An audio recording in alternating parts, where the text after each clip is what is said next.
दोस्तों पूरे YouTube पर सबसे दमदार सुरदार कंटेंट देने का जो छाती ठोक के हम दावा करते हैं, उसी के क्रम में आज की ये कॉस्ट अकाउंटिंग की पहली क्लास भाई साहब परसेंटेज में 4 चांद लगाने के लिए काफी है।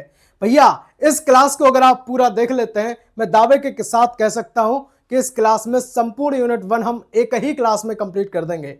बीकॉम थर्ड सेमेस्टर के विद्यार्थियों के लिए आज की क्लास रामबाण ना बन जाए तो कह देना। भाई साहब कोई पार्ट 2 पार्ट 3 की बात आज तक मैंने नहीं करी है। एक ही क्लास में एक यूनिट लाता हूं और संपूर्ण यूनिट एक ही क्लास में कंप्लीट कर लेता हूं। बहुत बढ़िया, बहुत बेहतरीन। लिखा भी है मैंने कि 100% एग्जाम में आने की गारंटी है। एक भी क्वेश्चन एग्जाम में अगर यहां से बाहर हो गया, भाई साहब आप कमेंट कर देना, मैं चैनल बंद कर दूंगा। इतनी जब मैं बात बोलता हूं भाई साहब तभी बोल सकता हूं जब कंटेंट में दम रखता हूं। चलेंगे, क्लास को स्टार्ट कर रहे हैं। बाकी बताना क्या सच में पूरे YouTube पे बेहतरीन क्लास है या नहीं है। बहुत बढ़िया, बहुत बेहतरीन। 1 मिनट का टाइम और लेंगे। देखिएगा, बहुत सारे बच्चों को यह कंफ्यूजन रहता है कि सर ये जो क्लास है वो मेरे लिए है या नहीं है, यानी कि मेरी यूनिवर्सिटी में यहां से क्वेश्चन आएगा नहीं आएगा। परेशान होने की जरूरत आपको नहीं है मेरे भाई। कॉस्ट अकाउंटिंग नाम का विषय अगर आपकी यूनिवर्सिटी में है, आपके कॉलेज में है, सिलेबस में है, तो समझ लीजिए इस क्लास को हमने आपके लिए डिजाइन किया है। मैं ये बात इसलिए कह रहा हूं क्योंकि मैंने सभी यूनिवर्सिटी का लगभग सिलेबस एनालाइज किया। उसके बाद मैंने ये चीज नोटिस की कि भैया लगभग 95%, लगभग 95+% जो आपका सिलेबस है वो सबका सेम है। ठीक है, थोड़ा बहुत 1-2 टॉपिक्स जो होते हैं वो इधर उधर होते हैं, बाकी परेशान मत होना। फिर भी अगर आप हमसे सिलेबस चाहते हैं तो टेलीग्राम चैनल की लिंक डिस्क्रिप्शन बॉक्स में दी हुई है, वहां पे आप ज्वाइन करके हम आपको टेलीग्राम पे सिलेबस सेंड कर देंगे, तो अपना सिलेबस मैच कर लीजिएगा। चलिएगा, अब क्लास को स्टार्ट कर रहे हैं। देखिए आज की इस क्लास में जो चीज हम कंप्लीट कर रहे हैं वो टॉपिक वाइज हर टॉपिक कंप्लीट करेंगे। ठीक है, हर हेडिंग हर टॉपिक मेरी गारंटी रहेगी कंप्लीट कराना। यूनिट 2 से एक भी टॉपिक बाहर नहीं होगा। ठीक है, तो आज की क्लास तो टॉपिक वाइज कंप्लीट हो गई। अच्छा, दूसरे की हम बात करेंगे भैया जो नोट्स है अपने, इन नोट्स में क्या खासियत है। नोट्स की खासियत यह है कि हम आपको शॉर्ट प्लस लॉन्ग क्वेश्चन को डायरेक्ट हम आपको देते हैं। और ऐसे क्वेश्चन रहते हैं भैया PYQ एनालाइज करने के बाद, है ना, मैं देखता हूं कि क्वेश्चन कैसे अपडेट हो रहे हैं, सारी चीजों का बेहतरीन एनालिसिस करने के बाद भैया मैंने नोट्स बनाए हैं। नोट्स ऐसे रहेंगे कि आपको देसी भाषा में समझाएंगे, विदेशी भाषा में समझाएंगे, कहने का मतलब प्रोफेशनल लैंग्वेज भी रहेगी और अपनी देसी भाषा भी रहेगी। आसान शब्दों के साथ एक एक चीज आपके माइंड में फिट करने लायक हमने नोट्स बनाए हैं। ठीक है, और यहां भी 100% गारंटी है कि क्वेश्चन सीधा छपा आपको अपने एग्जाम में देखने को मिलेगा अपने नोट से। दिए गए व्हाट्सएप नंबर पर आप हमें कांटेक्ट कर सकते हैं 92 36 32 63 96। देखिएगा, कॉस्ट अकाउंटिंग क्या है। सबसे पहली बात तो ये आपको पता होना चाहिए, जिस सब्जेक्ट के बारे में हम पढ़ रहे हैं आपको पता होना चाहिए कि कॉस्ट अकाउंटिंग है क्या। देखिए मेरे भाई, कॉस्ट अकाउंटिंग एक तरीके से हम देखेंगे कि भैया हम लेखा जोखा रखते हैं, हिसाब किताब रखते हैं कि हम कोई भी काम कर रहे, चाहे हम कोई वस्तुएं बना रहे, चाहे हम कोई सेवा दे रहे, बिल्कुल देसी भाषा में बता रहे, चाहे हम सेवा दे रहे चाहे कोई वस्तुएं बना रहे, हम क्या कर रहे हैं मेरे भाई, उसमें ये हमें देखना होगा कि लागत ज्यादा तो नहीं लग रही, खर्चा ज्यादा तो नहीं आ रहा। अगर खर्चा ज्यादा आ रहा है तो खर्चे को कम कैसे करेंगे, यानी कि सीधा सीधा ये लेखा जोखा होता है कि भैया खर्चा हम कम कैसे करें। बड़ी बड़ी कंपनियां देखती हैं कि हम प्रोडक्शन कम कैसे करें, सिंपल सी बात है। और दूसरी बात है कि भैया कम खर्चा करें और प्रॉफिट ज्यादा हो, मुनाफा ज्यादा कमाएं, सिंपल सी बात है। उम्मीद करेंगे कि बढ़िया आसान देसी भाषा में ये बात आपके माइंड में फिट हो गई होगी मेरे भाई। चलेंगे, तो अब थोड़ा सा हम डेफिनेशन के साथ इस चीज को पूरा कंप्लीट कर लेते हैं, इसके बाद बताएंगे, है ना, आसान भाषा के साथ भी और विदेशी भाषा के साथ भी, दोनों के साथ चलेंगे। देखिएगा, कॉस्ट अकाउंटिंग वह लेखांकन यानी कि अकाउंटिंग है मेरे भाई जिसमें किसी वस्तु, प्रोडक्ट या फिर सेवा सर्विस को बनाने में आने वाले कुल खर्च, देखिएगा कुल खर्च की यहां पे बात हो रही है, टोटल खर्च का हिसाब किताब रखा जाता है। अभी मैंने आपको बताया था हिसाब किताब की यहां पे बात होती है कॉस्ट अकाउंटिंग में। सब पढ़ेंगे, कुछ भी नहीं छूटेगा। अपने इस भाई पर विश्वास रखना, बस पूरी वीडियो देखना आपकी जिम्मेदारी है और एक एक बात आपके माइंड में फिट करना ये आपके भाई की जिम्मेदारी है। चलेंगे, बहुत बढ़िया। अब जरा बहुत सारे भाई बहन होंगे, ऐसे भी होंगे जो कह रहे होंगे कि सर अभी बात हमारे पूरी समझ में नहीं आई, पल्ले नहीं पड़ी। कोई बात नहीं समझ में आई ना। देखिएगा, आसान भाषा के साथ आपके माइंड में हम फिट करने की कोशिश करेंगे। देखिए, मान लीजिए एक दुकान वाला भैया 100 समोसे बनाता है। क्या कर रहा है, एक दुकान वाला भैया 100 समोसे बना रहा है भाई साहब, बहुत बढ़िया। अच्छा, उसे ये जानना है कि आलू है ना, मैदा जो उसमें यूज हुआ है, आलू, मैदा, तेल, गैस और जो मजदूरी हुई है, तो कुल मिलाकर के भैया खर्चा कितना हुआ है। तो वो चीज निकालेगा। सिंपल सी बात है। इसी खर्च का पूरा हिसाब किताब रखने के लिए भैया जो प्रक्रिया है वो कहलाती है कॉस्ट अकाउंटिंग। ठीक है, अब कॉस्ट अकाउंटिंग अगर ऐसे शब्दों का इस्तेमाल करेंगे तो ये पढ़े लिखे वाली बात हो गई। तो ये कंपनी में क्या होती है, कंपनी में क्या करेगा, कंपनी में भैया जो बड़े बड़े टॉप लेवल पर ऑफिसर्स बैठे होते हैं वो क्या करते हैं, कॉस्ट रिपोर्ट निकालते हैं। लेकिन यहाँ क्या होगा भैया, जैसे बड़ी कंपनी है पार्ले, चलो मैं पार्ले को यहाँ पे ले लेता हूं। अब पार्ले जो है मेरे भाई एक बिस्किट का भी हिसाब निकालती है ना, कि उसे खर्चा कितना आ रहा है और वो एक बिस्किट बिक कितने का रहा है, समझिएगा बात, है ना। लेकिन अच्छा, जैसे फाइनेंशियल अकाउंटिंग की बात करें, कॉस्ट अकाउंटिंग की बात करें, तो फाइनेंशियल अकाउंटिंग क्या है मेरे भाई, ये भी इंपॉर्टेंट क्वेश्चन बनेगा आगे चल के। तो फाइनेंशियल अकाउंटिंग होती है कि पूरी साल का लेखा जोखा रखना कि भैया पूरी साल में हमें कितना प्रॉफिट हुआ है, कितना लॉस हुआ है, सिंपल सी बात है। लेकिन इसमें हम ये देखते हैं कि भैया पर यूनिट मेरा खर्चा कितना आया है ना। और अगर खर्चा ज्यादा आया है तो उस खर्चे को हम कंट्रोल कैसे कर सकते हैं, ये बात होती है। बहुत बढ़िया, बहुत बेहतरीन। उम्मीद करेंगे कि ये बात आपके माइंड में बढ़िया अच्छे अंदाज में फिट हो गई होगी, है ना। अगर नहीं हुई है तो भाई साहब मुझ पे छोड़ दीजिए, आगे चल के सब चीजें फिट हो जाएंगी, है ना। बस दोस्तों के यार एक बार भेज देना, जो परेशान हो रहे हो कि क्लास नहीं मिल रही, उनसे कहना अरे भैया क्लास मतलब, है ना, एमएस स्टडी प्लेटफॉर्म, खत्म टेंशन, है ना। एक बार जुड़ जाओ और बिल्कुल टेंशन फ्री हो जाओ अपने वीकॉम से। सब्सक्राइब कर सकते हैं, जुड़ सकते हैं और अपना परिवार बन सकते हैं मेरे भाई, है ना। परिवार बनने के लिए कुछ नहीं, बस सब्सक्राइब कर लीजिए, जुड़ जाइएगा। चलेंगे, देखिए कुछ इंपॉर्टेंट पॉइंट्स के साथ भैया हम आपके माइंड में चीजें फिट करेंगे, क्योंकि जब एग्जाम में हमें लिखना होगा ना तो इंपॉर्टेंट टॉपिक्स हमें याद रहेंगे। देखिए बहुत सारे भाई बहन कहते हैं कि सर आप हमें बहुत ज्यादा थ्योरी दे दो। भैया थ्योरी देने से काम नहीं बनेगा, थ्योरी जो है आपके माइंड में फिट करने से काम बनेगा, ताकि एग्जाम में आप खुद लिखेंगे, है ना। एग्जाम में ये सब चीजें लेकर के जाना, माइंड में फिट करके लेकर जाना बड़ी दिक्कत होती है। इसीलिए हम आसान शब्दों के साथ यहाँ पे ऐसी चीजें लेकर के आते हैं जो आपके दिमाग पे बर्डन ना बने, बोझ ना बने मेरे भाई। चलेंगे, देखिएगा प्रोडक्ट या सर्विस की जो वास्तविक कॉस्ट है वो बताने का काम करती है कॉस्ट अकाउंटिंग। वास्तविक कॉस्ट जैसे भैया हमारा खर्चा कितना हुआ है। अब हम टाइप्स में समझेंगे कि डायरेक्ट कॉस्ट होती है, इनडायरेक्ट कॉस्ट होती है, फिक्स्ड कॉस्ट होती है, वेरिएबल कॉस्ट होती है, हम सब पढ़ेंगे, है ना, समझिएगा। देखिए अनावश्यक खर्च जो होते हैं मेरे भाई, वेस्ट की यहां पे बात करेंगे कि वेस्ट की पहचान करती है। तीसरा रहेगा कि कॉस्ट कंट्रोल, मेरे भाई जो हमें लागत लगी है किसी चीज को बनाने में तो उस लागत को कंट्रोल भी तो करना होगा ना। अब ऐसा थोड़ी है कि भाई कॉस्ट हमें पता कर ली, है ना, कॉस्ट पता कर ली भाई चलती जा रही चीजें, नहीं, दिक्कत हो जाएगी, मुनाफा कम हो जाएगा और एक समय ऐसा आएगा कि दुकान या कंपनी आपको बंद करनी पड़ जाएगी। तो उसी को लेकर के भैया ये चीजें की जाती हैं ताकि प्रॉब्लम ना हो आगे चल के। देखिएगा लागत नियंत्रण में मदद करती है। नेक्स्ट चौथे नंबर की बात करेंगे कि सही सेलिंग प्राइस यानी कि जो विक्रय मूल्य है वो तय करने में भैया हमें यहाँ पे आसानी हो जाएगी। हमें जब पता लग जाएगा ना कि एक बिस्कुट बनाने की कीमत मेरी आ रही है मेरे भाई 1.5 रुपए, है ना, 1.5 आ रही है, तो उसको टोटल हमें बेचना है भैया 2.5 रुपए पे, ताकि जो हम छोटे दुकानदार जो बनाने वाले मैन्युफैक्चरर हैं वो जब एक बड़े दुकानदार को देंगे तो वो लेगा इनका कितने में भैया, वो लेगा अपना आधा अठन्नी जो भी है ना, 50 पैसे वो खाएगा। अब वो डिस्ट्रीब्यूटर को देगा और जो बेचेगा तो वो वहाँ पे 50 रुपए कस्टमर तक पहुँचते पहुँचते, है ना, जो एक्चुअल उसकी प्राइस है जितने में उसको बेचना रहता है उसका थोड़ा बहुत डिफरेंस रह जाता है।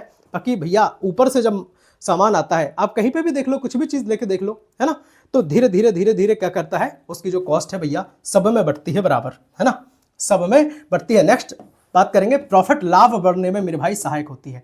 सिंपल सी बात है, जब हमें पता लग जाएगा ना कि एक वस्तु है पर यूनिट का खर्च कितना आ रहा है, तो सिंपल सी बात है कि हम सब चीजें कर लेंगे, अरेंज आराम से हो जाएंगी चीजें, बहुत बढ़िया।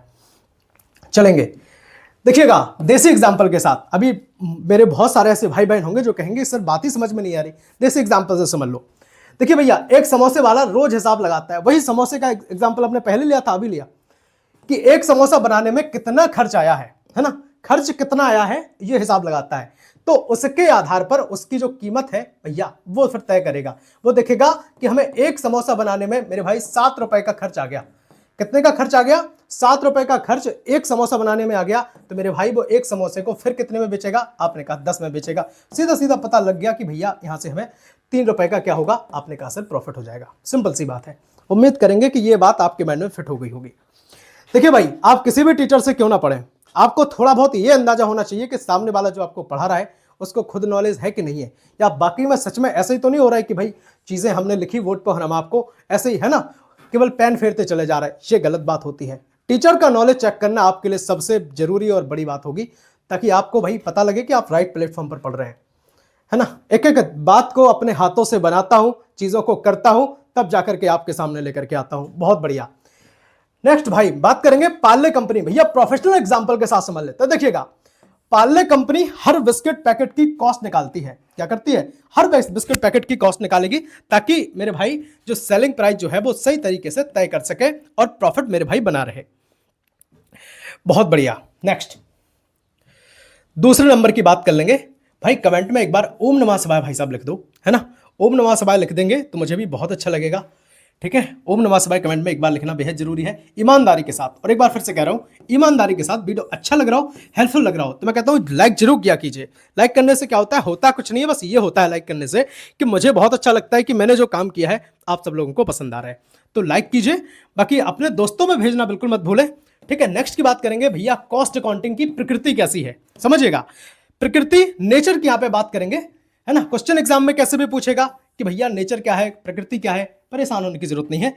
चलेंगे नेक्स्ट स्लाइड की हम बात करेंगे। यहां पे इसका थोड़ा सा इसको बड़ा कर लेते हैं। भैया बात क्या है, मैं हूं बुंदेलखंड से, और बुंदेलखंड से क्या है कि अगर कोई भी भाई बहन होता है, जहां से भी जो भाई बहन जहां का होता है, तो उसकी टंग टच थोड़ी बहुत वैसी रहती है ना। तो थोड़ा बहुत मैनेज कीजिएगा, हो सकता है कि मेरी मतलब बात करने में थोड़ा बहुत बुंदेलखंडी, है ना, झलक जाती हो। देखिएगा, डेफिनेशन परिभाषा के साथ हम समझ लेते हैं। देखिए, कॉस्ट अकाउंटिंग की अगर हम प्रकृति हम समझें, तो प्रकृति से अर्थ ये होता है कि किसी इसके जो कार्य हैं, विशेषताएं हैं, और उसके उपयोग से हमें प्रकृति का मतलब होता है। सिंपल सी बात है। उम्मीद करेंगे कि ये बात भी आप अच्छे से समझ गए होंगे। समझे कि नहीं समझे? बहुत लोग कहते हैं कि सर प्रकृति क्या है। अब हम प्रकृति तो पढ़ रहे हैं, नेचर तो पढ़ रहे हैं, लेकिन हमें यही नहीं पता कि नेचर क्या है। हम बस रट्टा मार के चले जा रहे हैं। नहीं, परेशान मत होइएगा। देखिए, हमें पता होना चाहिए कि कॉस्ट अकाउंटिंग की जो प्रकृति से हमें तात्पर्य होता है, प्रकृति क्या होती है भैया? इसके फंक्शंस, इसके कार्य, और इसकी जो फैसिलिटीज हैं, क्वालिटीज हैं, विशेषताएं हैं, वो और इसका उपयोग मेरे भाई कहां कहां हो सकता है, क्या चीजें हैं, तो वो सब होती है प्रकृति में। चलेंगे अब यहां पे हम जरा इसकी सीधी बात करेंगे विशेषताओं की, कि विशेषताएं क्या है।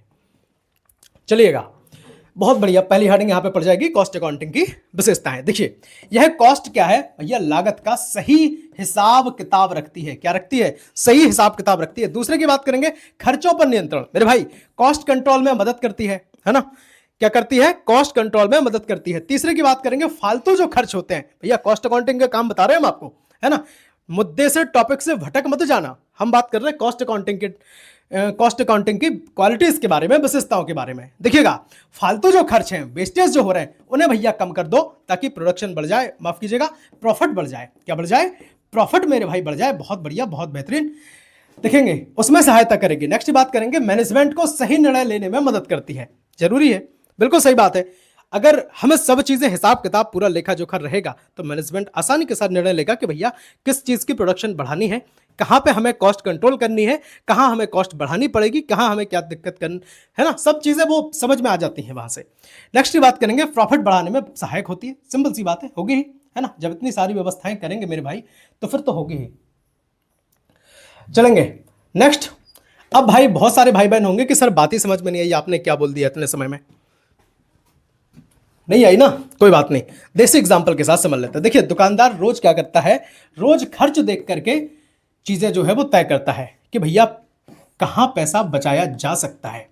सबसे बड़ी बात, पैसा कहां बचाया जा सकता है। देखो, लगाने में तो आप कहीं पे भी लगा दो। आप मकान बनवा रहे, आप पूरी जिंदगी निकल जाएगी, लेकिन आप एक मकान को अच्छे से सजा नहीं पाओगे। क्यों नहीं सजा पाओगे भैया? आपको लगेगा कि यहाँ कमी रहेगी, यहाँ कमी रहेगी, है ना। तो वहां पे देखा जाता है कि जो चीजें आप प्रॉपरली लगा सकते हैं, या फिर जो जरूरी वाला सामान है वो आप लगाइए, है ना। शोभा में जो जरूरी वाला सामान है वो रखिए, लेकिन भैया पैसा बचाना कहाँ है, क्या कैसा करना है। आप बिजनेस करें या कोई भी काम करें, तो पैसा कहाँ बचाना है, ये बात भी आपको समझनी पड़ेगी, है ना। एक अच्छा समझदार व्यक्ति मुझे लगता है वही है जो फिजूल खर्चे नहीं करता है, अनावश्यक खर्चे। मुझे लगता है आपके पास कितना भी पैसा क्यों ना हो, बहुत हो, है ना। हमारे यहाँ एक बुंदेलखंड में कहावत है, खाए खाए पार बिलाजात। तो इसका मतलब सिंपल यही है कि भैया अगर आप, है ना, ऐसे खाते रहोगे तो सब चीज़ें खत्म हो जाएंगी, चाहे आपके पास कितना भी बड़ा खूब, है ना। खाए खाए का मतलब ये नहीं कि केवल खाना खाने की मैं बात कर रहा हूँ। खाने का मतलब ये है, कहने का मतलब ये है कि भाई बहुत जगह लोग क्या करते हैं, अनावश्यक खर्च करते हैं, जरूरी नहीं है, फिर भी खरीद लिया, वो चीज़ है। नेक्स्ट मेरे भाई बात करेंगे टाटा मोटर्स कॉस्ट रिपोर्ट। देखिएगा प्रोफेशनल एग्जांपल के साथ समझ लेते हैं। जैसे टाटा मोटर है, टाटा मोटर्स भैया एक बढ़िया रेपुटेड कंपनी है, आप सबको पता होगा, हमारे रतन टाटा साहब की। देखिए तो कॉस्ट रिपोर्ट के आधार पर वहां पे पता चलता है कि प्रोडक्शन कॉस्ट कम करने की जो योजना है वो बन जाएगी, है ना, कि कहाँ कम करनी है, प्रॉफिट कैसे निकलेगा, मार्जिन कैसे बढ़ेगा, तो ये चीजें होती हैं। नेक्स्ट आपका है कॉस्ट अकाउंटिंग कहाँ कहाँ काम आती है भैया।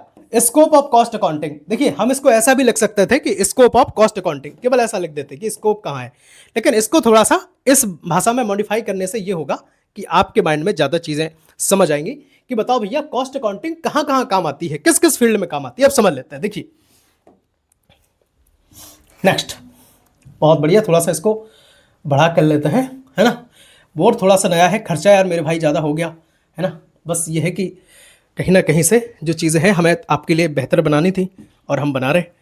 देखिए मेरे भाई अब समझ लेते हैं कि भैया कहाँ कहाँ काम आती है। अब कहाँ कहाँ काम आती है उसके लिए भी हमने एक डेफिनेशन बना डाली। अब आप कहेंगे ये कैसी डेफिनेशन बनाई सर ने। देखिएगा स्कोप का अर्थ होता है कि कॉस्ट अकाउंटिंग का जो उपयोग है किन किन कार्यों में मेरे भाई, किन किन कार्यों में वो किया जाता है, सिंपल सी बात है। अब मुख्य क्षेत्र इसके देख लेते हैं कि जो मेन फील्ड है कि वहां यूज होती है। देखिए पहला तो होता है कि कॉस्ट अकाउंटिंग का यूज होता है कॉस्ट पता करने में। कॉस्ट से आप अर्थ समझ रहे हैं ना हिंदी वाले मेरे भाई बहन। कॉस्ट का अर्थ होता है लागत, लागत होता है या फिर मूल्य होता है कि भैया जो मूल्य है या लागत है हमें पता करने में ये कॉस्ट अकाउंटिंग का यूज होता है, ठीक है।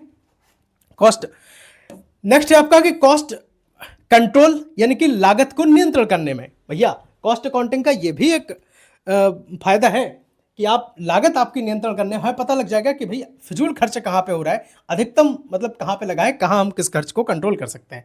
नेक्स्ट बात करेंगे कॉस्ट रिडक्शन में, यानी कि लागत में कमी लाने के लिए हम इसका उपयोग करेंगे। नेक्स्ट आपका बजट बनाना, ठीक है, तो बजट प्रिपरेशन के लिए भी हम इसका यूज कर सकते हैं। हमें पता लगेगा कि पर यूनिट हमें कितना खर्च आ रहा है किसी सेवा में, किसी वस्तु में। सर्विसेज की भी बात होती है, ध्यान रखना, ऐसा नहीं आप समझ लो कि केवल यहाँ पे किसी वस्तु की ही बात हो रही, वस्तु के साथ साथ मेरे भाई कोई सेवा या फिर सर्विस की भी यहाँ पे बात हो रही। समझ गए, बहुत बढ़िया, बहुत बेहतरीन। नेक्स्ट बात करेंगे 5 नंबर की कि मैनेजमेंट को डिसीजन लेने में भी मेरे भाई ये सहायता करती है। चलेंगे एग्जाम्पल के साथ समझ लेते हैं, देसी एग्जाम्पल के साथ। देखिएगा मिठाई वाला यह पता करता है कि किस चीज पर सबसे ज्यादा खर्च हो रहा है। सही बात है, वो पता करेगा कि सबसे ज्यादा खर्च किस पे हो रहा है। बताओ जो हमने रसोईया रखा है उस पर ज्यादा खर्च हो रहा है, या फिर जो हम यहाँ शक्कर का सीरा बना रहे हैं उस पर ज्यादा खर्च हो रहा है ना, या फिर जो हम इसमें मेवा मिला रहे हैं, मेवे मिला रहे हैं, उस पर ज्यादा खर्च हो रहा है। तो वो समझता है चीजों को, उसके हिसाब से फिर वो देखता है कि भैया इस खर्च के अलावा भी अगर हम ऐसी चीज इंक्लूड कर दें ताकि हमें क्या ना हो भैया, खर्च भी ज्यादा ना हो और मेरा मुनाफा भी है ना ज्यादा निकले। सिंपल सी बात। अभी भी अगर बात समझ में नहीं आई तो चलेंगे प्रोफेशनल एग्जांपल के साथ समझ लेते हैं। प्रोफेशनल एग्जांपल जो लिख सकते हैं आप एग्जाम में, ये भी लिख सकते हैं, कोई ऐसी बात नहीं है, ये भी लिख सकते हैं। देखिएगा कॉस्ट अकाउंटिंग की मदद से भैया प्रोडक्शन कॉस्ट क्या है और प्राइसिंग कॉस्ट। देखिए कॉस्ट अकाउंटिंग की मदद से सीधी बात है, प्रोडक्शन मतलब जो बनाने वाली कॉस्ट है, किसी वस्तु को बनाने वाली जो कॉस्ट है, और प्राइसिंग जो है मतलब जो उसका मूल्य है, वो दोनों तय करने में भैया हेल्प मिल जाती है, आसानी के साथ मिल जाती है। अमूल क्या है? अमूल भैया एक दूध की कंपनी है, आप सबको पता होगा, है ना। अमूल क्या है? एक दूध की कंपनी है, ठीक। चलेंगे एग्जाम्पल लिया था हमने तो एक, है ना, ऐसे मत समझ लेना कि भैया किसी का हम एडवर्टाइज कर रहे हैं। देखेंगे चलेंगे कॉस्ट अकाउंटिंग के फायदे क्या हैं। अब फायदे समझ लो, फायदे आपको हम बताते हैं, बढ़िया अंदाज में समझाएंगे। Next advantages of cost accounting, ठीक। चलेंगे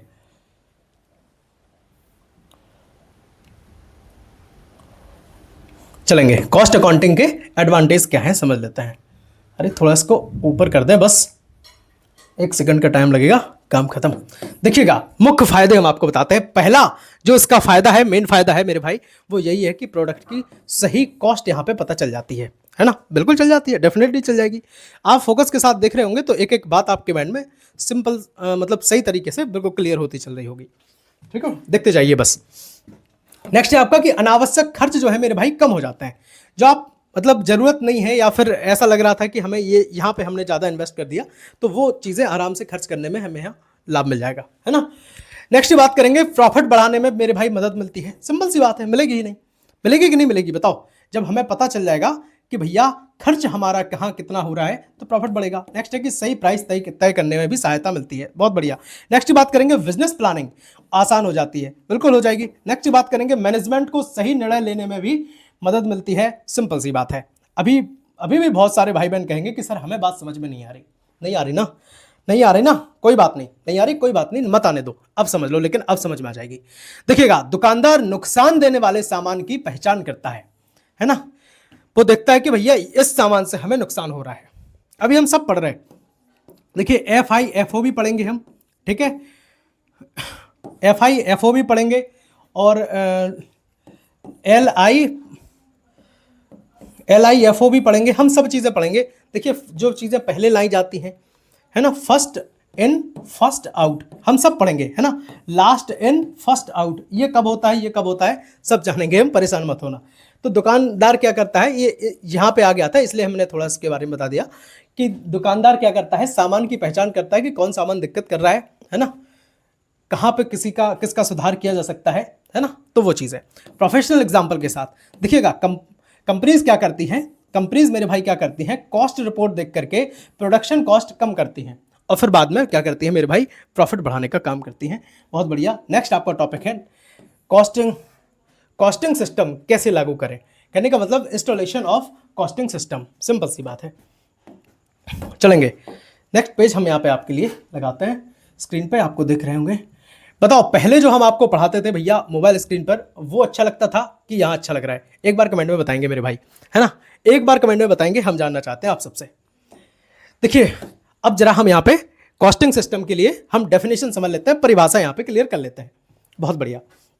देखिएगा, बिजनेस में कॉस्ट का सही हिसाब रखने के लिए कॉस्टिंग सिस्टम का इस्तेमाल जो है मेरे भाई किया जाता है। किसका इस्तेमाल किया जाता है? आपने कहा कि हम देखेंगे सबसे पहले कि भैया हमारा हिसाब किताब जो है वो सही से बन जाए, प्रॉफिट लॉस हमें पता चल जाए, लॉस भी पता चल जाए, प्रॉफिट भी हमें पता चल जाए, एग्जैक्ट हमें मार्जिन वहां पे मिल जाएगा।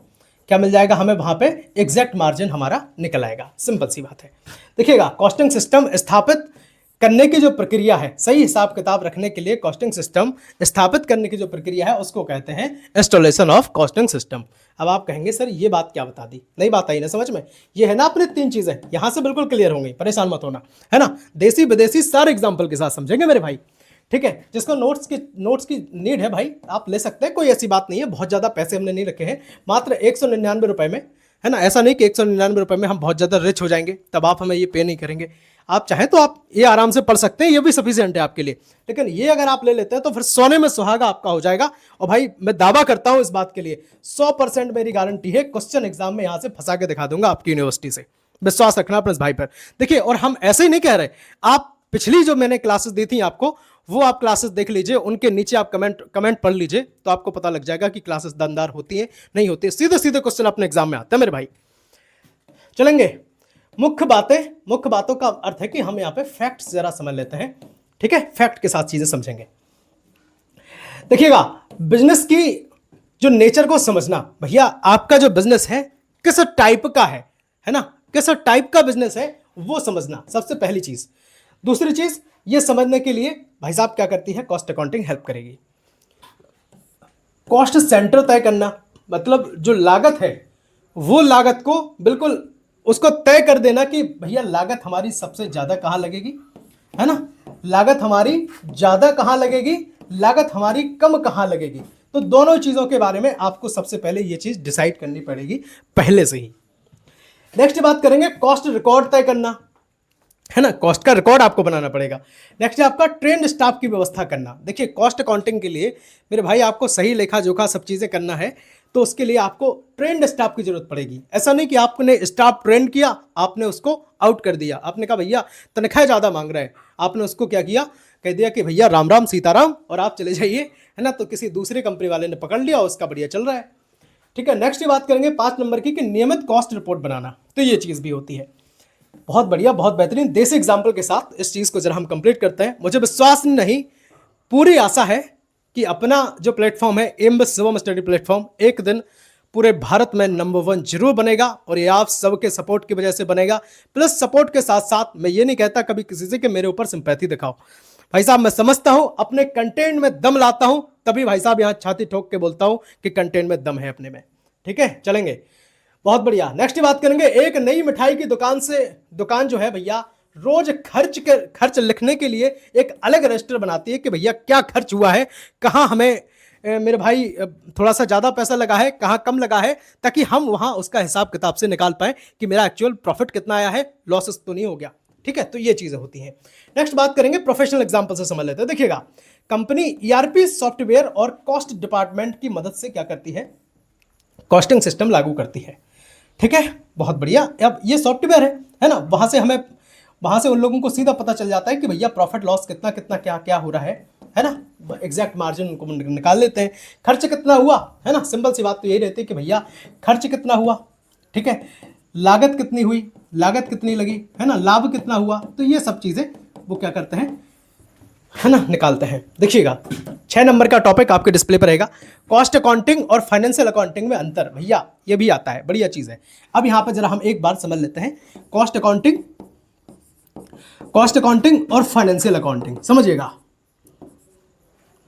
कॉस्ट अकाउंटिंग और फाइनेंशियल अकाउंटिंग दोनों ही समझ लेते हैं एक साथ में। अब इसको देखिए एक बार, कॉस्ट अकाउंटिंग क्या है भैया, ये पर यूनिट काम करती है, पर यूनिट काम करेगी। दूसरी बात, फाइनेंशियल क्या करती है, पर यूनिट नहीं करती है, पूरा हिसाब देखती है, पूरा, है ना, पूरा हिसाब देखेगी। दूसरी की बात करेंगे, ये हमें डेली निकालना पड़ेगा, लेकिन ये हमें डेली नहीं निकालना पड़ेगा। फाइनेंशियल अकाउंटिंग क्या करती है मेरे भाई, ये हमें निकालना पड़ेगा, पूरा साल का हम निकालते हैं, है ना, पूरा साल का निकालेंगे या फिर पूरे महीने का निकालेंगे। ठीक है, पूरे साल का निकालेंगे या महीने का निकालेंगे या फिर जैसा भी होगा 15 दिन का सीधा इकट्ठा निकालेंगे, जो भी है, लेकिन सीधा एग्जैक्ट देखेंगे तो साल का निकालेंगे। तो ये सब इनके डिफरेंसेस होते हैं, बाकी हम आपको बताते हैं अच्छे तरीके से। देखिएगा, है ना, एग्जाम में आता है, परेशान मत होना, ऐसा मत सोचना कि एग्जाम में नहीं आएगा भैया, एग्जाम में एग्जैक्ट आपको क्वेश्चन मिलेंगे यहां से। देखिएगा, difference between cost accounting and financial accounting, इसको जरा समझ लीजिए। देखिएगा, कॉस्ट अकाउंटिंग लागत लेखांकन, तो प्रोडक्ट या सर्विस की जो कॉस्ट का हिसाब किताब रखती है और खर्चों को नियंत्रित करने में मेरे भाई मदद करती है। ठीक है, ध्यान से सुन लो, फिर से सुन लो, प्रोडक्ट या सर्विस। देखिए, कॉस्ट अकाउंटिंग के बारे में समझा रहे पहले, फिर इसके बाद हम आपको फाइनेंशियल अकाउंटिंग समझाएंगे और फिर उसका अर्थ, उसका दोनों का अंतर आप समझ लीजिएगा। देखिए, कॉस्ट अकाउंटिंग क्या करती है, कॉस्ट अकाउंटिंग मेरे भाई किसी सर्विस की कॉस्ट का हिसाब किताब रखती है, फिर से बता रहा हूं मैं, और खर्च को नियंत्रित करने में हेल्प करती है। ठीक, समझ गए। जैसे मेरे भाई एग्जांपल से देख लो कि भैया एक बिस्कुट बनाने में, सुन लीजिए, एक बिस्कुट बनाने में कितना खर्च आ गया, है ना, इसका हिसाब किताब। समझ गए बात। अच्छा, अब यहां पे फाइनेंशियल अकाउंटिंग समझेंगे तो थोड़ा सा और क्लियर हो जाएगा। देखिएगा, फाइनेंशियल अकाउंटिंग,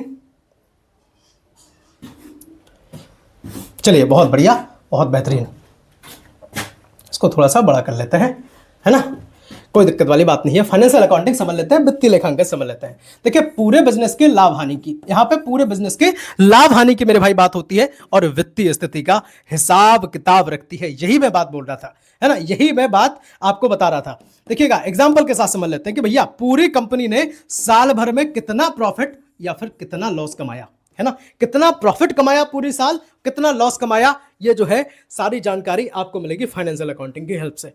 ठीक है, और कॉस्ट अकाउंटिंग से पर यूनिट लेकिन रोज, ध्यान रखिए, पर यूनिट लेकिन रोज, सिंपल सी बात है।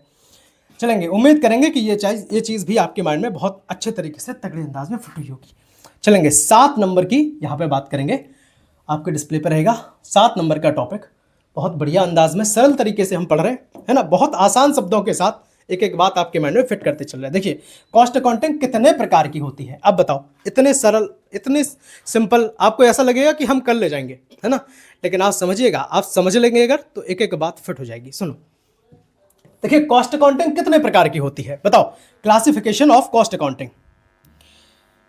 देखिएगा,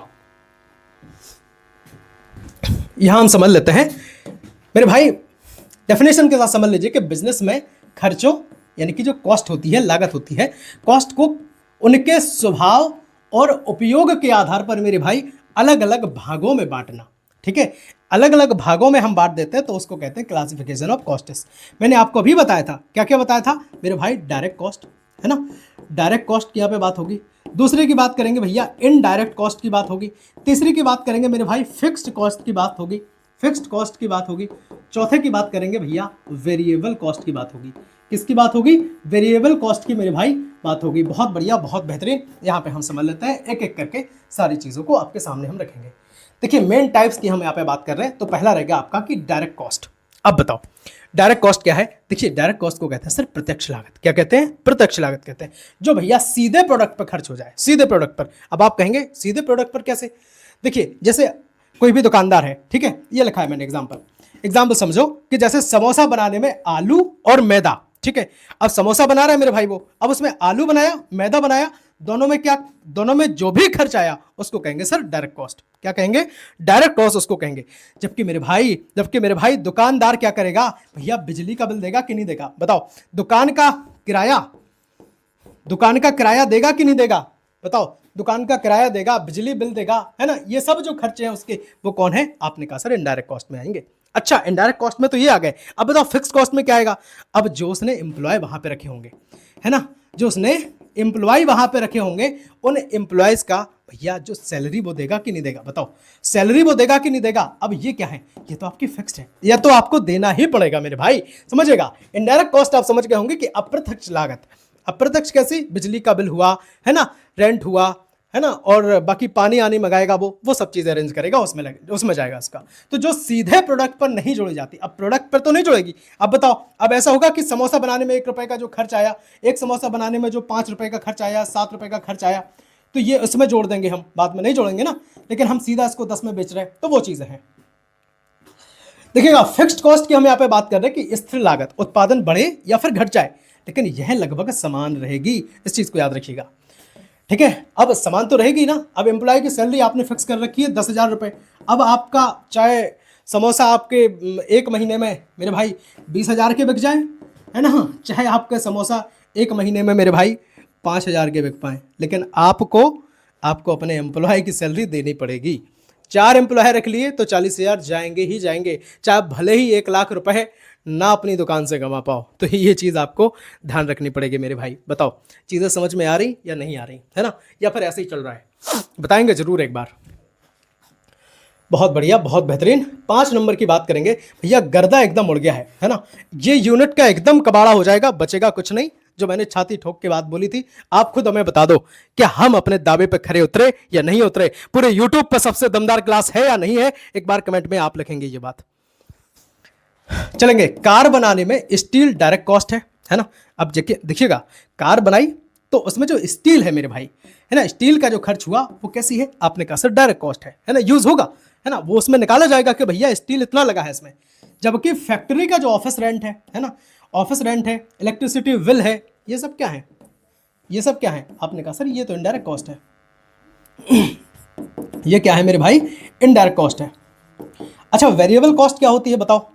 वेरिएबल कॉस्ट वो कॉस्ट होती है जो टाइम के साथ क्या हो भैया, वेरी कर जाए, कभी कम हो जाए, कभी ज़्यादा हो जाए, वो चीज़ ध्यान रखिएगा। नेक्स्ट भैया, भाई साहब अगर बात समझ में ना आ रही हो कोई भी, तो आप हमें कमेंट कर सकते हैं, हम आप सबके कमेंट पढ़ते हैं। नेक्स्ट क्लास किस सब्जेक्ट की चाहते हैं आप हमें बताइएगा।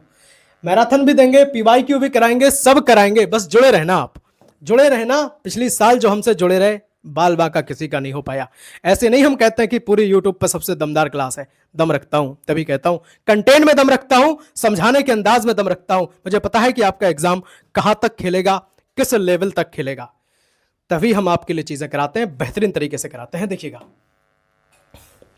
भाई, मटेरियल की खरीद कैसे की जाती है इसको समझेंगे। देखिए भाई, मटेरियल की खरीद करते समय हमें एक बात ध्यान में रखनी होगी कि भैया ऐसा मटेरियल खरीदें कि हमें जितनी मात्रा में जरूरत है उतना हम खरीदें, पहली बात। दूसरी बात, हमें मटेरियल हमें जो खरीदना है मेरे भाई, उसकी हम क्वालिटी देखें, गुणवत्ता हम उसकी पता कर लें। 4 दुकानों पे पता कर लेंगे, कोई बेवकूफ तो नहीं बना रहा। जो हम सामान खरीद रहे हैं मेरे भाई, वो सामान बहुत बेहतरीन हो और इतना अच्छा हो कि भैया कम प्राइसेस में मिल जाए। ऐसा नहीं कि मेरे जितनी, वो कहते ना कि जितने की आय नहीं हो रही उतने का खर्चा हो, उतने से ज्यादा खर्चा हो गया डबल, तो ऐसा भी ना हो। तो मटेरियल खरीदते समय, रॉ मटेरियल खरीदते समय हमें ये चीज ध्यान में रखनी होगी। उसके उचित रख रखाव की व्यवस्था, उसमें नमी ना लगे, या जो नमी वाली चीजें हैं जैसा भी है, तो वो सब चीजें हमें देख करके ही हमें मटेरियल लेना चाहिए। सिंपल बात है। अब समझ लेते हैं किताबी ज्ञान। ये हो गया आपका व्यवहारिक। अब किताबी ज्ञान समझ लेते हैं, है ना। ऐसा नहीं, अपने टीचर का टेस्ट जरूर लो मेरे भाई, मैं फिर से कह रहा हूँ कि वो टीचर पढ़ा पा रहा है आपको, नहीं पढ़ा पा रहा है, वो चीज़ें समझाने में सक्षम है या नहीं है, या फिर ऐसी हवाबाजी चल रही, तो ये बात आपको समझनी पड़ेगी, है ना। मैं तो सक्षम हूँ, मुझे पता है कि मैं आपको चीज़ें करा पा रहा हूँ। देखिए आप कह रहे होंगे सर अपनी पढ़ाई कर रहे हैं, अरे भैया पढ़ाई नहीं कर रहे, समझिएगा। देखेंगे डेफिनेशन, परिभाषा के साथ समझ लेते हैं कि भैया प्रोडक्शन के लिए आवश्यक मटेरियल को खरीदने की प्रक्रिया मेरे भाई, इसको कहते हैं परचेज ऑफ मटेरियल, इसको कहा जाता है। क्या कहा जाता है? Purchase of material. क्यों कहा जाता है? देखिए प्रोडक्शन के लिए हमने क्या किया, जो भी हमें आवश्यक मटेरियल था, जो जो हमें चाहिए था, कान खोल करके सुन लो दिमाग से। देखिए जो जो हमें आवश्यक मटेरियल है उसको खरीदने की जो प्रक्रिया है उसको कहते हैं भैया परचेज ऑफ मटेरियल। समझ गए? समझ गए? नहीं समझे ना, कोई बात नहीं, नहीं समझे तो कोई बात नहीं, समझ गए तो अच्छी बात है। देखिएगा मुख्य बातें, जो मेन फैक्ट होते हैं उन फैक्ट को जरा हम यहाँ पे समझ लेते हैं। देखिए पहली है कि सही क्वालिटी का मटेरियल, भैया ये बड़ी चीज होती है, क्वालिटी अच्छी होनी चाहिए, है ना। खराब क्वालिटी का सस्ते के चक्कर में मत उठा लाना, है ना, क्वालिटी। नेक्स्ट बात करेंगे कि भैया सही क्वांटिटी में खरीदना, क्वांटिटी की भी भाई बहुत जरूरत होगी कि हमें जितना चाहिए उतना खरीदो। फिजूल का खर्च करने से बताओ, आप बताओ क्या मिल जाएगा, है ना। फिजूल का खर्च करने से आप बताओ कुछ मिलेगा क्या? नहीं मिलेगा ना, प्रॉब्लम उल्टी हो जाएगी। तीसरी की बात करेंगे सही सप्लायर चुनना, जो सप्लायर है उसको भी हमें सही चुनना पड़ेगा कि हम किससे ले रहे हैं, है ना। हमें अगर सर्विस की ज़रूरत है, कोई दिक्कत है, मतलब कुछ भी हमें अगर नीडेड है, तो वो क्या करे, हमारी ज़रूरत के समय मेरे भाई हेल्प कर दे। समझ गए बात? बहुत बढ़िया। इसीलिए आप सब्सक्राइब कर लो, है ना, सब्सक्राइब कर लो, जुड़ जाओ और टेंशन फ्री हो जाओ अपनी बीकॉम से, है ना। पूरी क्लासेस देंगे, फर्स्ट थर्ड फिफ्थ सबको हम पढ़ाते हैं, सारे सेमेस्टर वाइज क्लास चलती है एनईपी, है ना। 2020 जो लागू हुआ था, जब से मेरे भाई वो हो गया था, क्या नाम है उसका, सेमेस्टर वाइज क्लासेस स्टार्ट हो गई थी, तभी से हम आपको चीज़ें करा रहे हैं। 4-5 साल का अपने भाई को अनुभव है, परेशान होने की जरूरत नहीं है, ठीक है। नेक्स्ट बात करेंगे उचित प्राइस पर खरीदना, ठीक है। ये भी बड़ी बात होती है कि जितना प्राइस भैया उचित है उतना ही हम देंगे, ज़्यादा हम क्यों पे करेंगे। नेक्स्ट बात करेंगे कि समय पर मटेरियल प्राप्त करना, जब आपको नीड है तब दे। ऐसा नहीं कि ऑर्डर आपने लगाया, मटेरियल की ज़रूरत है 4 दिन बाद, मिल रहा है आपको 15 दिन बाद, दिक्कत होगी। देखिए देसी एग्जाम्पल के साथ हम आपको समझाते हैं। देखिएगा मिठाई वाला क्या करता है, रोज ताज़ा दूध और चीनी खरीदता है, अब ये उसका डेली का खर्च है, ठीक है। तो ये क्या है मेरे भाई, रोज के रोज उसको खरीदना पड़ेगा, तो अब रोज खरीदेगा तो वो देखेगा कि ताज़ा है कि नहीं है, चीनी सही है कि नहीं है ना, गुणवत्ता देखेगा, सब चीज़ें देख करके ही लेगा ना, कहाँ से ले रहा है, सही पैसों में दे रहा है कि नहीं दे रहा है ना, है ना, मिलावट तो नहीं हो रही है कोई, तो ये चीज़ें हैं। नेक्स्ट, अमूल प्रोडक्शन के लिए बड़े पैमाने पर मिल्क खरीदा जाता है, पैकेजिंग मटेरियल वहाँ पे खरीदी जाती है, तो सब चीज़ें होती हैं। नेक्स्ट की बात करेंगे 9 नंबर की। कुल मिला के इसमें शायद 10-12 टॉपिक हैं, परेशान होने की ज़रूरत नहीं है, ठीक है। 12 टॉपिक के आसपास यहाँ पे आपको देखने को मिलेंगे और आपकी पूरी यूनिट कंप्लीट हो जाएगी। देखिएगा मटेरियल का स्टोरेज, है ना, जोश कम नहीं होगा। आप ये मत समझ लेना कि भाई पूरी क्लास अंत होते होते जोश कम हो जाएगा, जोश नहीं होगा। चाहे गला सूख जाए, एकदम गला बैठा जा रहा है, लेकिन हम रुकेंगे नहीं जब तक क्लास कंप्लीट नहीं करा देंगे। देखिएगा मटेरियल स्टोरेज और कॉस्ट कंट्रोल कैसे किया जाता है, तो स्टोरेज और कॉस्ट कंट्रोल मटेरियल, इसकी हम बात कर लेंगे। सबसे पहले डेफिनेशन के साथ इस चीज़ को समझ लो, हिंदी वाले बच्चे, इंग्लिश वाले बच्चे, सबके लिए क्लास है, परेशान मत होना। देखिएगा मटेरियल को सुरक्षित रखना तथा आवश्यकता के अनुसार उसका सही उपयोग करना मेरे भाई स्टोरेज और कॉस्ट कंट्रोल मटेरियल कहलाता है। समझे कि नहीं समझे बताओ? नहीं समझे? नहीं समझे तो कोई बात नहीं, हम यहाँ पे मुख्य बातों के साथ समझेंगे। देखिए मटेरियल को सुरक्षित रखना, पहली चीज़, पहली प्राथमिकता आपकी होनी चाहिए कि जो आप मटेरियल लेकर के आए उसका उचित रख रखाव हो। नेक्स्ट बात करेंगे खराब होने से बचाना, भैया ये आपकी नैतिक जिम्मेदारी बनेगी। नेक्स्ट भैया चोरी, अच्छा चोरी डकैती पड़ने का बड़ा डर रहता है ना, चोरी डकैती पड़ने का मेरे भाई बड़ा डर रहता है, तो चोरी ना हो पाए उसको आपको बचाना पड़ेगा। बर्बादी, है ना, बर्बादी रोकना। नेक्स्ट बात करेंगे समय पर मटेरियल उपलब्ध कराना, ठीक है, तो ये चीज़ें हैं। 5 नंबर की बात करेंगे आवश्यकता अनुसार इशू करना, तो ये सब चीज़ें हैं। नेक्स्ट देसी एग्जाम्पल के साथ जरा हम इसको कवर कर लेते हैं, है ना। बीकॉम का सिर्फ एक ही मतलब होना चाहिए, क्या होना चाहिए, एमएस सब स्टडी प्लेटफॉर्म। किराना दुकानदार सामान को अलग रैक में रखता है ताकि रखाव मेरे भाई कम ना हो, रखाव खराब ना हो, माफ करना, रखाव कैसा हो, खराब ना हो, तो ये चीज़ें होती हैं। देखिए जैसे चीनी है, मैं समझता हूँ, देखिए चीनी है, चीनी का रख रखाव अगर दुकानदार को करना है, अब वो क्या करेगा, वो ऐसे कट्टे में रखेगा ना थैली, जहाँ पे क्या हो कि मेरे भाई चीनी बिल्कुल खराब ना हो, नमी ना लगे, है ना, चींटियां ना लगे, है ना, कीड़े ना लगे उसमें, तो वो सब चीज़ें देखेगा। प्रोफेशनल एग्जांपल जरा समझ लेते हैं। ये तो हो गई अपनी गांव देहात वाली बात। इसको देखिएगा फैक्ट्री में क्या होता है। फैक्ट्री में जो मटेरियल स्टोर डिपार्टमेंट होता है वो पूरे स्टॉक की निगरानी करता है। वो देखता है कि भैया मटेरियल कितना बचा है ना। हम अभी सब आपको लेवल बता रहे हैं, है ना, डेंजर लेवल क्या होता है, सारे लेवल सब बता रहे हैं, है ना, मैक्सिमम लेवल सब कुछ समझा रहे हैं, बिल्कुल परेशान मत होइएगा। बात करेंगे 10 नंबर का जो आपका टॉपिक है उसको हम पढ़ लेते हैं, उसके बाद 2 टॉपिक और बचेंगे, है ना। थोड़ा पेशेंस और बनाए रखें, क्लास एंड हो जाएगी बहुत जल्दी। देखिएगा स्टॉक लेवल क्या है। स्टॉक लेवल समझते हैं। स्टॉक लेवल मतलब जो हम मटेरियल का रख रखाव कर रहे हैं, क्या कर रहे हैं, मटेरियल का रख रखाव कर रहे हैं, तो मेरे भाई उसको हम कैसा करें और कितना हमें जरूरत पड़ेगी, क्या है कैसा, सब कुछ हम समझेंगे कि स्टोर में कितना मटेरियल होना चाहिए। इसको निर्धारित सीमा जो होती है उसको स्टॉक लेवल कहते हैं, कि हमें कब चाहिए, कितना चाहिए, वो सब चीज़ें अभी हम जरा समझ लेते हैं। इसको माफ़ कीजिएगा, को थोड़ा सा ऊपर करना था, है ना, हमने पेज ही बदल दिया था। देखिएगा मुख्य प्रकार हम समझ लेते हैं। पहला जो इसमें रहेगा वो है कि मैक्सिमम लेवल, यानी कि अधिकतम स्तर। अधिकतम स्तर है, अधिकतम स्तर ये होता है कि भैया हमारे पास जो मटेरियल है वो बहुत ज़्यादा ना हो जाए। ये चीज़ ध्यान रखना। हमने जो स्टॉक मंगाया, हमने मंगाया किसी भी मटेरियल का, कोई भी रॉ मटेरियल का जिससे हमें चीज़ें बनानी है। जैसे कोई एक प्लास्टिक निर्माता कंपनी है तो वो क्या करेगी कि वो अपना रॉ मटेरियल मंगाएगी, ठीक है। अब जब उसने रॉ मटेरियल मंगा करके फिर उसको क्या करते हैं, मोल्ड में डालते हैं, मेल्ट करते हैं, है ना, बॉल वगैरह सब चीज़ें करते हैं। तो उसके बाद जो रॉ मटेरियल हमने मंगाया, जितना हमें जो चीज़ बनानी है, जितना हमें ज़रूरी है उसके हिसाब से मंगाएंगे। अधिकतम हम नहीं रखेंगे, नहीं तो उसके रख रखाव का बहुत ज़्यादा खर्चा आएगा, उसको हमें बार बार देखना पड़ेगा कि खराब तो नहीं हो रहा है, क्या दिक्कत है, वो सब डर रहता है ना उसका। तो अधिकतम स्तर मतलब इतने से ज़्यादा नहीं मंगाना। जैसे मेरे कंटेनर में मुझे आवश्यकता है सिर्फ 2 टन की, कितने की आवश्यकता है, 2 टन माल की, तो हम 2 टन से बिल्कुल ज़्यादा नहीं मंगाएंगे। मिनिमम लेवल, भैया मिनिमम लेवल ये है कि ख़त्म ना हो जाए, मतलब इतना कम से कम मेरे पास होना चाहिए, इतना कम से कम मेरे पास होनी चाहिए। जैसे भैया कोई दुकानदार है वो कहेगा कि हमारे पास 10 बोरी चीनी होनी ही चाहिए, 10 बोरी से कम अगर हो गई तो भैया इतने से फिर जो ग्राहक है मेरे दूसरी दुकान पर भागने लग जाएंगे। तीसरे की बात करेंगे रीऑर्डर लेवल, पुनः ऑर्डर स्तर। ये भी देखा जाता है कि जब आपका सामान मतलब आपने किसी दुकानदार से ले रहे तो वहां पे आप बराबर फोन करके पूछते रहेंगे कि भैया जो आपके यहाँ स्टॉक है या नहीं है, मुझे चाहिए माल, है ना, तो वो सब चीज़ें। नेक्स्ट है डेंजर लेवल। डेंजर लेवल संकट स्तर वो होता है जब आपका 10 बोरी चाहिए है ना, और आपकी कंडीशन आ गई मेरे भाई 9 बोरी बची है और अब बहुत जल्दी वो बिकने को है, मटेरियल आपके पास आ नहीं रहा है, आप रीऑर्डर आपने किया नहीं, है ना, मिनिमम स्तर से भी नीचे चले गए, डेंजर लेवल वो होता है। जैसे एग्जांपल से समझ लो, कई भाई बहन ऐसे होंगे वो कह रहे होंगे कि सर अभी भी बात समझ में नहीं आ रही। अरे भैया इतनी सिंपल भाषा अगर समझ में नहीं आ रही तो फिर, है ना, तो फिर फोकस आप नहीं बना रहे। देखिएगा दुकानदार तय करता है कि चीनी की जो 5 बोरी है, 5 बोरी से कम होते ही नया ऑर्डर देना है। वो कहता है कि भैया इतने से कम ना हो जाए, ठीक है, इतने से कम ना हो जाए।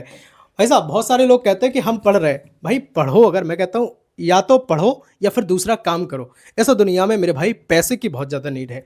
अगर आपके पास पैसा नहीं है तो भैया मैं कहूँगा कि आप कुछ नहीं है, है ना। लोग कहते हैं ना पैसों से कुछ नहीं होता, पैसों से सबसे ज़्यादा होता है। सबसे ज़्यादा जो वैल्यू रखता है वो रखता है भैया मनी राम धनीराम, लक्ष्मीचंद प्यारेलाल, वही रखते हैं मन सबसे ज़्यादा वैल्यू। तो आप पैसे कमाओ या फिर आप पढ़ाई लिखाई करो। पढ़ाई लिखाई कर रहे हो तो पूरे मन से करो, है ना, इधर उधर के कामों में बिल्कुल चित्त ही मत लगाओ। पढ़ लो ताकि कुछ बन जाओ, अच्छा कर जाओ, तभी फिर जो चीज़ें हैं वो आपकी होंगी, है ना। या फिर अगर नहीं मन लग रहा है तब फिर उसको एकदम साइड कर दो। तो दोनों चीज़ें होती हैं। देखिएगा प्रोफेशनल एग्जाम्पल के साथ समझ लेते हैं कि भैया कंपनी ERP सिस्टम के माध्यम से रिकॉर्ड लेवल पर नया जो परचेज सिस्टम है, परचेज ऑर्डर है, वो जारी करती है। ठीक है, चलेंगे, बहुत बढ़िया, बहुत बेहतरीन। नेक्स्ट स्लाइड हम आपके लिए लगाते हैं। 11 नंबर की बात यहाँ पे करेंगे। देखिएगा 11 नंबर का रहेगा कि जो इन्वेंट्री है, इन्वेंट्री को कंट्रोल कैसे किया जाता है, इसको जरा हम समझेंगे। ठीक, इन्वेंट्री कंट्रोल कैसे की जाती है, तो जरा सबसे पहले आपको डेफिनेशन के साथ हम बताते हैं। ठीक है, समझिएगा, इन्वेंट्री को सही मात्रा में रखना और अनावश्यक स्टॉक से बचाना। सुनिए बात, अनावश्यक स्टॉक से मतलब जरूरत भी नहीं है फिर भी सामान, है ना, रखे जा रहे वो चीज से बचाना, इसको कहते हैं इन्वेंट्री कंट्रोल। Inventory control. उम्मीद करेंगे कि ये बात आपने अच्छे से समझ ली होगी। अब इसकी जो मेन टेक्निक्स हैं उसको जरा हम समझ लेते हैं। मेन टेक्निक्स में पहली जो आती है वो आती है एबीसी एनालिसिस। एबीसी मतलब आप कह रहे होंगे ये क्या है, ये अल्फाबेट्स हैं। देखिए एबीसी का मतलब होता है किसी बात में, किसी चीज़ में हमें उसकी पूरी नॉलेज रखना, तो ये होता है एबीसी एनालिसिस। मतलब हमें मोटा मोटा सब चीज़ें सब आनी चाहिए, सब पूरा हिसाब उसका होना चाहिए, तभी हम देख पाएंगे कि कितना स्टॉक रखना है, क्या हमें, है ना, कितनी पर्याप्त मात्रा है, कितनी ज़रूरत है। दूसरा है ईओक्यू यानी कि इकोनॉमिक ऑर्डर क्वांटिटी, है ना, हमें अर्थ के आधार पर हमें कितना ऑर्डर हमें लगाना है, कितनी मात्रा में लगाना है, तो ये चीज़ होती है। बहुत बढ़िया, सिंपल सी बात है। नेक्स्ट बात करेंगे एफआईएफओ की। भैया एफआईएफओ वही फर्स्ट इन फर्स्ट आउट, मतलब जो चीज़ें पहले खरीदी जाती हैं वो पहले बेची भी जाती हैं। ठीक है, जैसे दवाइयाँ हैं। ठीक है, अब दवाइयों में क्या होगा, दवाइयों में मेरे भाई ये होगा कि आपने जो दवाई पहले ऑर्डर की थी वो आ गई मार्केट में, मतलब आपकी दुकान पर आ गई, तो उनकी जो एक्सपायरी डेट है, मैंने मान लिया कि जैसे एक्सपायरी डेट है उनकी जुलाई, यहाँ पे ऐसा लिख लेते हैं कि जुलाई 2026। ठीक है, जुलाई 2026, और ये जो आपने मंगाई थी 2025 से मंगाई थी, ये पहले मंगाई थी। ठीक है, और अभी जो मटेरियल आया है उसकी जो एक्सपायरी डेट है वो है मान लीजिए जुलाई 2029। ठीक है, 2029। तो आपका काम क्या होगा, पहले दवाई कौन आई थी, जुलाई 2026 वाली, तो आपका काम यही होगा मेरे भाई कि जुलाई 2026 वाली जो दवाइयां हैं उनको हम पहले आउट कर दें, और इसके बाद मेरे भाई क्या करें, है ना, इसके बाद क्या करें, इसको बाद में हम, है ना, इसको बाद में आउट करें। तो ये चीज़ें होती हैं। उम्मीद करेंगे कि ये बात आपके माइंड में बहुत अच्छे से चीज़ें क्लियर हो रही होंगी। कंपनी लॉ की क्लास आपने अगर नहीं देखी है तो आप देख लीजिए, कंपनी लॉ की भी क्लास हम बना चुके हैं, बहुत सारी क्लासेस बना चुके हैं, तो आप देखिएगा जरूर। ठीक, नेक्स्ट बात करेंगे LIFO की। LIFO क्या है, LIFO होता है मेरे भाई कि जो ऑर्डर आपने लास्ट इन, मतलब जो पहले आया था, है ना, पहले आया था उसको, लास्ट मतलब जो बाद में आया था, लास्ट मतलब जो बाद में आया था उसको हम पहले निकालेंगे, उसको पहले बाहर करेंगे। ठीक है, तो ये होता है आपका LIFO, समझ गए। नेक्स्ट होता है आपका stock level system. Stock level system क्या है, मतलब आपका स्टॉक कितना रखना है वो हम आपको बता भी चुके हैं। डेंजर लेवल क्या है, मैक्सिमम लेवल क्या है, मिनिमम लेवल क्या है, सब चीजें बता चुके हैं। चलेंगे अब जरा देसी एग्जांपल के साथ समझ लीजिए कि दुकानदार उतना ही सामान मंगाता है जितना जल्दी बिकने की संभावना होती है ना, उतना ही मंगाएगा कि जितना जल्दी बिकने की संभावना हो। ठीक, तो प्रोफेशनल एग्जांपल के साथ समझ लेते हैं कि बड़ी कंपनीज एबीसी एनालिसिस और ईओक्यू की मदद से इन्वेंट्री कॉस्ट को क्या करती हैं, इन्वेंट्री कॉस्ट को मेरे भाई कम करती हैं। वो देख लेते हैं कि भैया हमें कितनी चीज़ की ज़रूरत है, अनावश्यक हम खर्चे नहीं करेंगे, अनावश्यक हम माल स्टोर नहीं करेंगे, है ना, अनावश्यक जो हमें ज़रूरत है केवल उतना ही रखेंगे। ठीक है, एक बार कमेंट में ओम नमः शिवाय नहीं लिखा है तो भाई साहब फिर बेईमानी है, ईमानदारी के साथ ओम नमः शिवाय लिख दो, है ना, ओम नमः शिवाय। बहुत सुंदर राइटिंग में, प्यारी राइटिंग में ओम नमः शिवाय। भगवान शिव का भक्त हूँ, उन्हीं की प्रेरणा से मैं आपको क्लासेस देता हूँ, परेशान मत होना। क्लास से बाहर नहीं जाएगा, एक क्लास में संपूर्ण यूनिट कंप्लीट होगी तो भैया होगी। ठीक है, कोई पार्ट 2 पार्ट 3 ला करके ना अपना टाइम वेस्ट करेंगे ना आपका टाइम वेस्ट करेंगे। ठीक है, चलेंगे। देखिएगा मटेरियल इशूज की जो प्राइसेस है वो कैसे निकाली जाती है, ये शायद लास्ट क्वेश्चन है इस वीडियो का, उसको हम जरा समझ लेते हैं कि method of pricing material issues हम देखेंगे। ठीक है, चलेंगे। पहले जरा डेफिनेशन से समझेंगे, इसके बाद हम आपको, है ना, जहां जरूरत जिस चीज की होगी वैसे समझाएंगे, लेकिन समझा के हम मानेंगे। देखिएगा, जब स्टोर से प्रोडक्शन के लिए मटेरियल निकाला जाता है, सुनना बात, कान खोल करके सुनना, फोकस से सुनना। जब स्टोर से भैया प्रोडक्शन के लिए, किसके लिए, प्रोडक्शन मतलब किसी चीज को बनाने के लिए जो मटेरियल हम लाए थे, है ना, जो स्टॉक हमने रखा था, उसको जब निकाला जाता है तो उसे किस प्राइस मूल्य पर जारी किया जाता है, इस चीज को ध्यान रखना। यह तय करने की प्रक्रिया भैया method of pricing material issues कहलाती है। ठीक है, उम्मीद करेंगे कि ये बात आपके माइंड में अच्छे से आ गई होगी। अब जरा हम इसको जो FIFO वगैरह हम बात कर रहे थे, इसको हम जरा अच्छे से समझ लेते हैं। देखिएगा, ठीक है, इसको जरा हम अच्छे से समझ लेते हैं। चलेंगे, बहुत बढ़िया, बहुत बेहतरीन। देखिए FIFO मतलब होता है फर्स्ट इन फर्स्ट आउट, जो पहले खरीदा और वो सबसे पहले बेचा। जैसे पहले खरीदा गया मटेरियल पहले उपयोग किया जाता है ना, पहले खरीदा गया दूध पहले बेचा जाता है ताकि खराब ना हो ये चीज़। जैसे एग्जांपल से समझ लेते हैं, जैसे डेयरी इंडस्ट्री है है ना, फूड इंडस्ट्री है, उनमें FIFO का अधिकार अधिक उपयोग होता है। खराब हो जाएंगे नहीं तो चीज़ें। अब सब्जी है, सब्जी में भी यूज़ होगा, अगर सब्जी वाला कोई काम चल रहा है ना, पहले सब्जी खरीद ली और उन सब्जी को बाद में उसको निकाला, है ना, ठीक है, और बाद वाली को पहले निकाल दिया तो समझ लो गड़बड़ा गया सिस्टम आपका, सब्जी खराब हो जाएंगे, होंगे कि नहीं। देखिएगा LIFO क्या है, लास्ट इन फर्स्ट आउट, जो बाद में खरीदा गया, भैया सबसे बाद में जो चीजें खरीदी गई वो मटेरियल सबसे पहले उपयोग किया जाता है। तो ये चीज भी आप याद रखेंगे बढ़िया अंदाज में।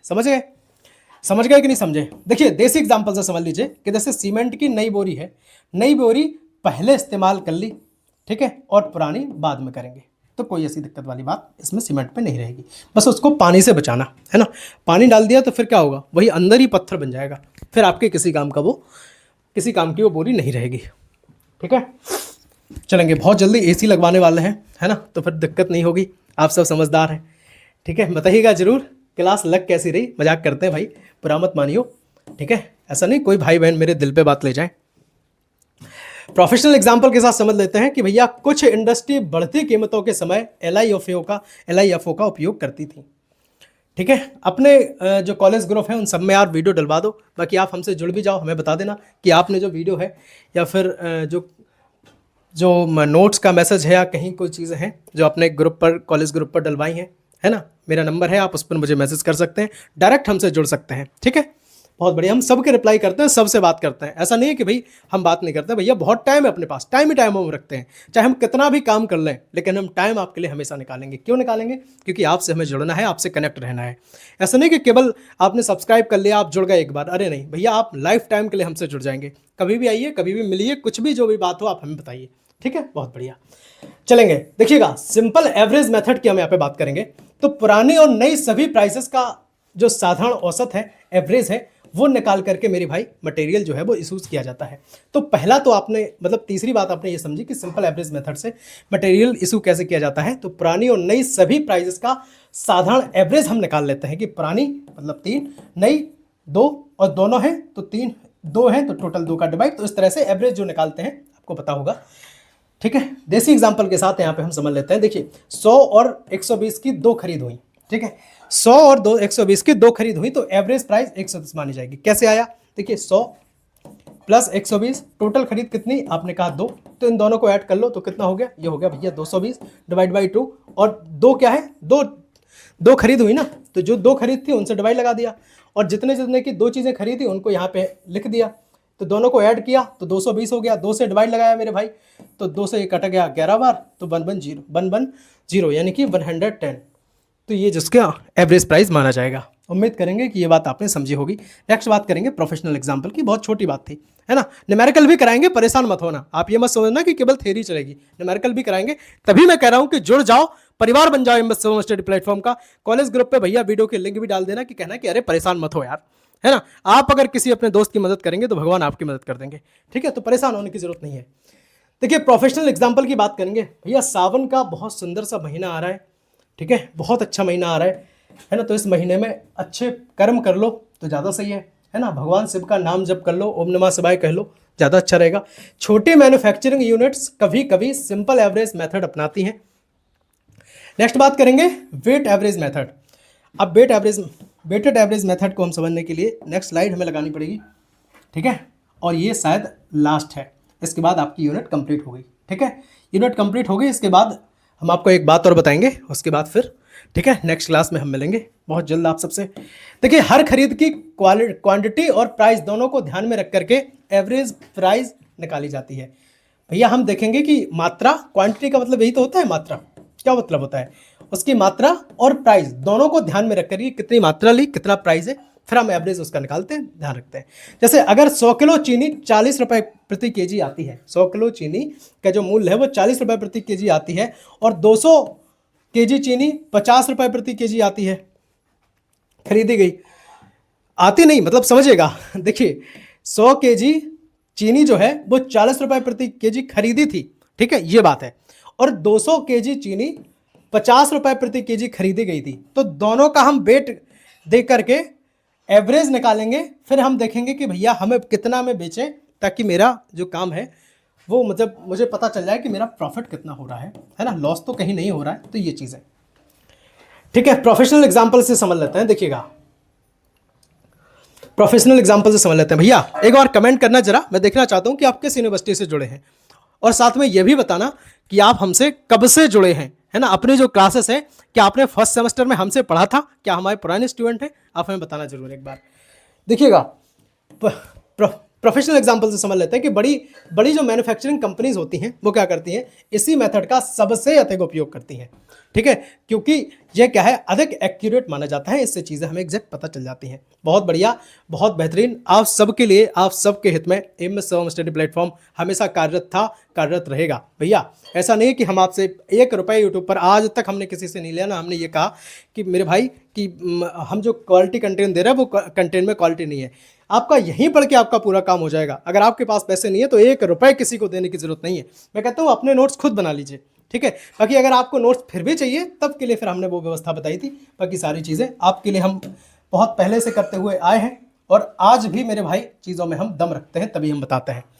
देखिएगा, इससे पहले की क्लासेस में मेरे भाई हम आपको क्या क्या चीज़ें करा चुके हैं वो हम आपको बता देते हैं। कंपनी लॉ, मेरे भाई कंपनी लॉ की यूनिट 2 हमने कंप्लीट करा दी थी, यूनिट 2 तक कंप्लीट हो गई थी। यूनिट 1 यूनिट 2 कंप्लीट करा चुके हैं। बाकी 2 यूनिट ला करके बहुत जल्द इस सिलेबस को कंप्लीट किया जाएगा, ठीक है।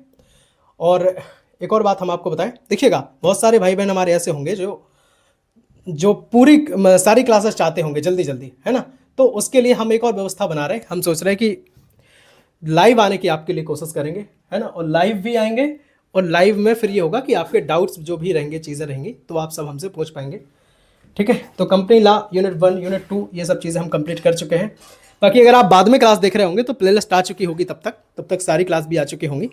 तो एक बार प्लेलिस्ट आप मेरे भाई विजिट जरूर कर लें, टेलीग्राम चैनल से जुड़ जाएं, और कोई भी बात है अगर तो हमें जरूर बताएं। नोट्स के लिए आप हमें मैसेज कर सकते हैं 92 36 32 63 96। 100% गारंटी वाले नोट्स अपने पास उपलब्ध है भैया। कोई ऐसी बात नहीं है जो हम कहेंगे आपसे कि गारंटी नहीं है, भैया गारंटी है ना। क्वेश्चन एग्जाम में आएगा, क्वेश्चन एग्जाम में आएगा, आएगा ही नहीं मेरे भाई, दौड़ेगा क्वेश्चन एग्जाम में, ठीक है। 100% की यहाँ पे बात होती है। मिलते हैं अगले वीडियो में, तब तक के लिए जय हिंद, वंदे मातरम, भारत माता की जय, हर हर महादेव, सीताराम।